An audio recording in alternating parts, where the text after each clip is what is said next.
Fraktur.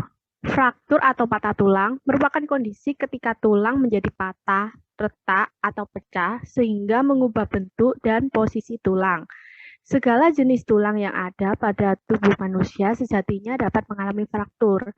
Namun, kasus yang sering ditemukan adalah fraktur pada tulang penyusun anggota gerak atas maupun bawah.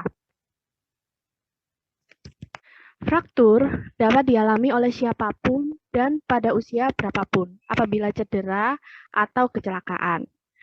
Namun, kondisi ini juga umum terjadi pada lansia, khususnya lansia perempuan karena faktor penuaan yang menyebabkan kerapuhan pada struktur tulang. Di sini saya akan sedikit menjelaskan mengenai klasifikasi atau jenis-jenis fraktur yang sering terjadi. Yang pertama, ada fraktur terbuka. Fraktur terbuka sendiri merupakan suatu kondisi di mana tulang yang patah menembus ke luar kulit, sehingga tulang yang patah ini dapat terlihat dari luar. Seperti ini. Yang kedua, ada fraktur tertutup. Fraktur tertutup sendiri merupakan suatu kondisi di mana tulang patah, namun patahan tulang tidak menembus keluar kulit sehingga tidak terlihat dari luar kulit. Fraktur ini sendiri merupakan kebalikan dari fraktur terbuka. Yang ketiga ada fraktur parsial, merupakan suatu kondisi di mana tulang tidak seutuhnya patah, atau hanya berupa retakan seperti ini saja. Dan yang terakhir ada fraktur total di mana kondisi tulang benar-benar patah, baik terbagi menjadi dua bagian seperti ini, atau menjadi beberapa bagian seperti ini. Gejala yang biasanya sering dialami oleh pasien dengan fraktur tulang adalah nyeri, di mana rasa nyeri yang timbul sangat mengganggu aktivitas kegiatan fisik sehari-hari serta kenyamanan dari pasien. Kondisi nyeri yang dirasakan biasanya berjalan sangat panjang, dimulai pada saat terjadi cedera sebelum tindakan, pada saat tindakan, dan memanjang hingga penyembuhan setelah masa tindakan.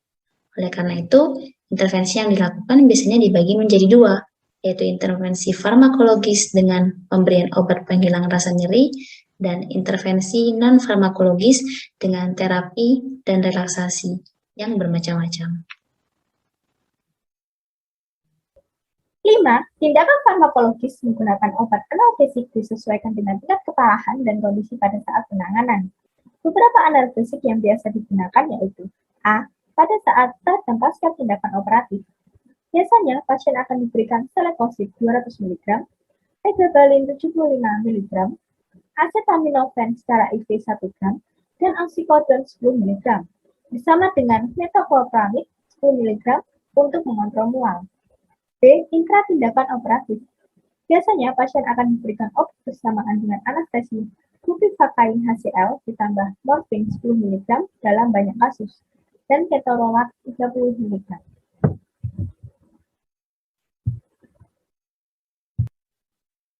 Selanjutnya adalah tindakan non-farmakologis. Tindakan non-farmakologis atau manajemen nyeri dengan non-farmakologi dapat menjadi pendamping pada pemberian analgesik, namun tidak dapat menjadi pengganti dalam pemberian analgesik. Pada fraktur tulang, pemberian terapi non-farmakologi dapat diberikan sebelum atau preoperasi, sesudah atau post-operasi, dan ketika pasien sedang mengalami atau menjalani proses rehabilitasi. Sebelum operasi, pasien dapat diberikan terapi dingin atau terapi kompres dingin bersamaan dengan transcutaneous electric nerve stimulation atau TENS. Kompres dingin atau terapi es dapat menurunkan intensitas nyeri pada fraktur tertutup. Tindakan ini dapat menurunkan prostaglandin yang memperkuat sensitivitas nyeri dan subkutan lain pada tempat cedera dengan menghambat proses inflamasi. Selain itu, kompres dingin juga dapat meningkatkan produksi endorfin sehingga rasa nyeri yang dirasakan akan semakin ringan dan tindakan ini relatif tidak menimbulkan efek samping. Teknik selanjutnya adalah menggunakan alat TENS. Adalah unit yang dijalankan oleh baterai dengan elektroda yang dipasang pada kulit untuk menghasilkan sensasi kesemutan atau bergetar pada area nyeri. Teknik selanjutnya adalah relaksasi napas dalam, digunakan untuk menurunkan nyeri post-fraktur secara mandiri, karena relatif mudah, tidak membutuhkan waktu yang lama, dan tidak menimbulkan efek samping. Langkah yang pertama, atur posisi senyaman mungkin, bisa berdiri, duduk, ataupun berbaring. Yang kedua, letakkan 1 atau 2 tangan di atas perut, pejamkan mata, dan rilekskan pikiran. Yang ketiga, tarik napas melalui hidung dengan mulut tertutup selama 3 hitungan. 1, 2, 3.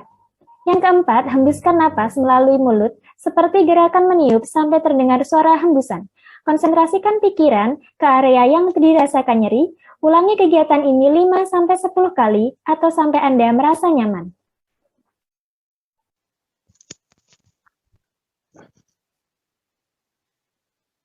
Teknik distraksi adalah memfokuskan perhatian pasien pada sesuatu selain pada nyeri. Stimulus menyenangkan dari luar dapat merangsang sekresi endorfin sehingga stimulus nyeri yang dirasakan akan berkurang.